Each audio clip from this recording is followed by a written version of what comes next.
Shalom. First and foremost, I want to give all honor, glory, and praises to Yahweh, by Hashem Yahweh Shai, by Hashem Rachah HaKodash. Double honors to the apostles and elders of Great Millstone. Peace, blessings, and salutations to the whole for the elect. Alright, so brother, I you with the Pittsburgh GMS camp.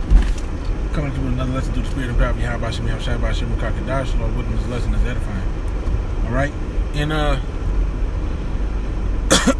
as I was riding, taking my wife to work, we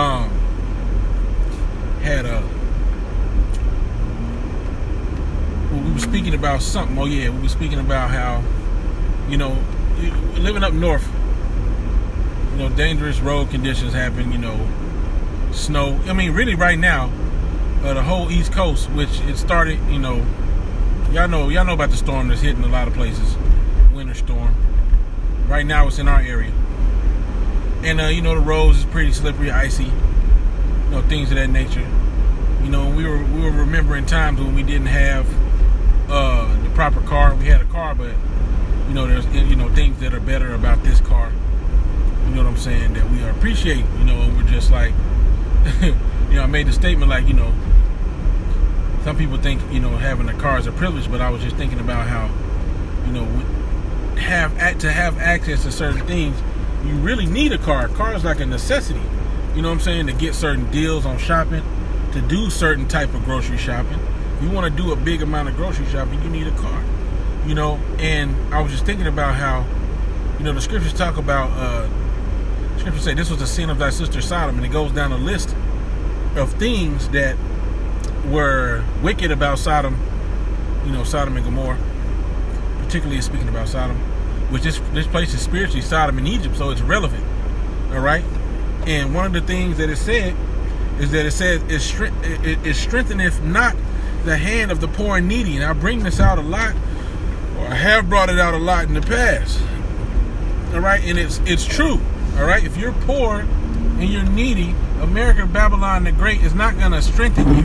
It's not easy to pull yourself off of your bootstrap, especially being a so-called black, Latino, Native American who was born here. See, this is the thing about it. You got certain jakes that come from other countries, and they talk about how, in my country it was this way, and then I came here and I did this and I did that. Now, if you came here and you got a grant, to run a small business, or you got a small business loan, I don't want to hear that shit. Because Jake here, as it was spoken about, in that book that Vocab tried to highlight, okay, that's supposedly by the great elder Abba Bivens, all right, the Zaquan, all right, he was saying that in that book, he was saying how immigrants can come here and they can get loans, all right, but the Jakes, so-called blacks, Latinos, and Native Americans that live here can't get the loan. And that's true. You can't get that business loan when you live here. And they also let a lot of them folks that qualify for them loan, if not all of them, they get to go tax-free for a certain amount of years. So what a lot of them do is they'll bring their whole family, they'll get that loan, all right? They'll leave the business in one person's name for a certain amount of years. And then when that certain amount of years is over and they have to pay taxes, they'll transfer ownership to another person's name. And now that person gets to go 7 years tax-free. You see? And so they keep it tax-free. Okay? At least from what I heard. Okay? So they're able to keep more money and not have to pay as many taxes. And they can prosper and grow and do all these different things. But being a so-called black, Latino, Native American, being poor in this place, and let's say you're isolated from certain things, it's very hard. Let's say you live in a rural area. Okay? Let me give you a scenario. Let's say you live 3, 4, I don't know how many miles I want to say, but let's say you live about a good hour's walk away from the bus. All right? Let's say you live an hour's walk away from the bus. All right? And you're relegated to the area. It's an hour walk and then an hour ride to get to the city. That's a lot of, that's like more of a struggle, all right, than somebody who lives in the city to find proper work, depending on the area you live in. Don't let it be an area that's quote unquote racist. All right, then now there's even more of a struggle. Don't let you live in the hood, all right, and not have a car. You're relegated to only the food that you're able to get there.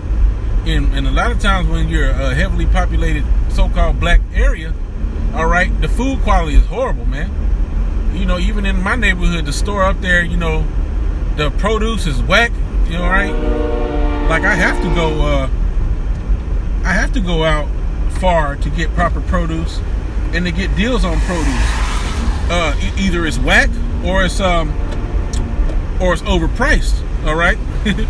It's either whack or overpriced, all right? And usually it's overpriced, you know. Then you go out to the Edomite area or where, you know, where you need a car to access it primarily, all right? And then things are cheaper. So, you know, I'm just going into how they strengthen not the hand of the poor and needy, okay? That's how it is out here, all right? So, Salakia, I'm just watching traffic. But yeah, you know, that's just how it is, man. You know, you just gotta understand that, all right? They strengthen not the hand of the poor and needy, you know. And even when it comes to like, hey, a lot of other things, you know. I think the scripture, not scriptures. I think that it's has it where only a certain portion of the population have a certain amount of the wealth. I think like the top, 1% have 90% of the nation's wealth, I think is what it says, or the world's wealth. All right, so this place, you know, is not really set up for you. You know, all of the best things, the most long-lasting, strongest, durable things, all right, cost a lot of cost entry level just to be able to get them. Okay, I think I was speaking one time about certain vacuum cleaners.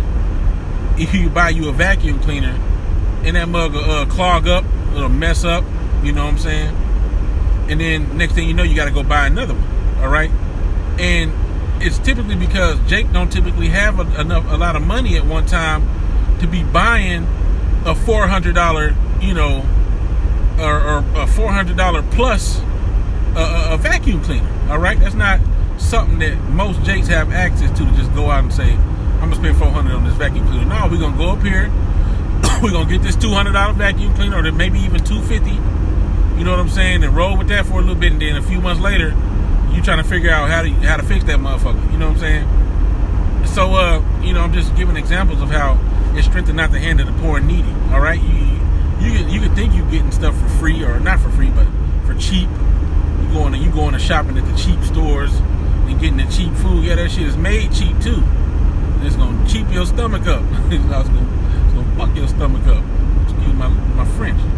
All right. So, you know, you're not strengthened here. All right, unless you got bread. All right. But you know, that's pretty much the topic right there. You know what I'm saying? I'm not really getting much more through the spirit on this. You know what I'm saying? But yeah, you know, hey man, it's just a thought I had. You know, this place ain't really for us. You know what I'm saying? The scripture said, I know thy poverty, but thou art rich. And I know the blasphemy of them that say they are Jews and are not, but are the synagogue of Satan. Okay? Yahweh Shem Yahushua knows the poverty of you so-called blacks, Latinos, and Native Americans, but you're spiritually rich. All right? The Most High made known unto us the riches of the kingdom. Roughly paraphrasing. All right? We have this knowledge. All right? We have this treasure in earthen vessels. All right? We have the light that's been shined unto us. All right? So these earthly riches are pale in comparison to the glory and riches that will be had in the kingdom. Man, fuck all this. Hey, look, this shit ain't nothing, man.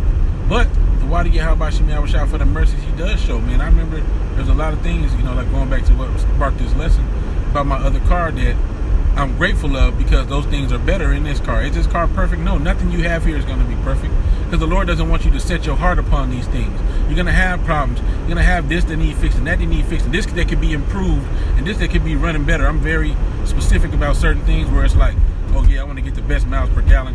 I want to, hey, my car needs to be tuned up. Oh, I notice there's a difference. Let me do this, let me do that. So no, it's not perfect, but hey, call all Yahweh Shem Yahushua for having better, you know? And this is a light, these things are light, but the Lord, you know, when you do his will, he does certain things for you, all right? Because you need it. You need help. We need help, man. We're done. This place is through. All right? Without Yahweh Shem Yahushua, we're through. All right? Through. So, that's it. You know, I'm gonna finish it off. Hey, but call Allah Yahweh Shem Yahushua for his mercy, for his grace, you know what I'm saying, for his help, all right, because we need it. Without him, we'll be nothing. Man, we are nothing, all right? It's Yahweh Shem Yahweh Shai that makes us anything if we are to be anything. All right, I want to go ahead and close it out. I want to give all honor, glory, and praise to Yahweh Shem Yahweh Shai, by Hashem Rakah Kodash. Double honor to the apostles and elders, the great millstone. Peace, blessings, salutations to the hopefully elect. With that, I want to say shalom. Shalom.